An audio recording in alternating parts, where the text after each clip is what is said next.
అండి, అందరికీ నమస్తే. Welcome back to my channel మా ఇంటి వంటలు. నా వీడియోస్ కానీ మీకు నచ్చినట్లయితే లైక్ చేయండి, షేర్ చేయండి, అలాగే సబ్స్క్రైబ్ చేసుకొని పక్కనే ఉన్న బెల్ ఐకాన్ని ప్రెస్ చేయండి. నేను వీడియో అప్లోడ్ చేయగానే మీకు నోటిఫికేషన్ ద్వారా అప్డేట్ వస్తుందండి. ఇవాళ మనము ఎండుమిరపకాయలతో పప్పుచారు చేసుకుంటున్నామండి. ఒక కుక్కర్ తీసుకొని ఒక 1 స్పూన్ ఆయిల్ వేసుకొని ఒక 5-6 ఎండుమిరపకాయలు వేసుకొని అవి కొంచెం వేగిపోయాక కందిపప్పు ఒక 1 కప్ తీసుకుందామండి. కందిపప్పు చక్కగా ఎర్రగా వచ్చేలాగా వేపుకోవాలి. వేపుకున్నాక మీకు తెలుస్తుంది, అరోమా వస్తుంది. అప్పుడు వాటర్ వేసేసుకొని ఉడకపెట్టుకోవచ్చండి. ఇప్పుడు చూడండి, నా కందిపప్పు రెడ్గా వచ్చింది. ఇప్పుడు నేను ఒక 2 కప్పుల దాకా నీళ్ళు పోసుకుంటున్నానండి. ఇప్పుడు ఒకసారి కలిపేసుకొని ఒక 2 టమోటాలు యాడ్ చేసుకుందామండి.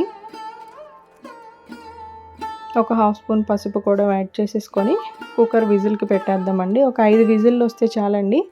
బాగా మెత్తగా అయిపోవాలి పప్పు, ఎందుకంటే పప్పు కాదు కదా, పప్పు చారు కదా. సో చక్కగా మెత్తగా అయిపోవాలండి పప్పు. ఇప్పుడు చూడండి, నా పప్పు ఈ విధంగా ఉడికిపోయింది. ఇప్పుడు వాటర్ డ్రైన్ చేసేసుకొని పప్పును మెదిపేసుకుందామండి. ఒక 1.5 స్పూన్ ఉప్పు వేసానండి నేను. పప్పును చక్కగా మెత్తగా మెదిపేసుకోవాలి. చూడండి, ఈ విధంగా మెదుపుకుంటే చాలు.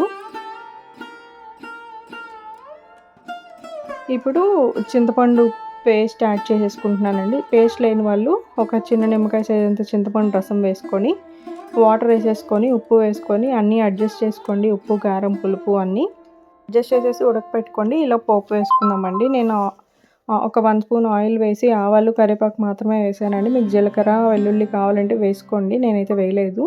ఇవి వేగిపోయాక తీసుకెళ్ళి పప్పులుసులో వేసేద్దామండి. ఉడికిపోయిన తర్వాతనే వేయాలి.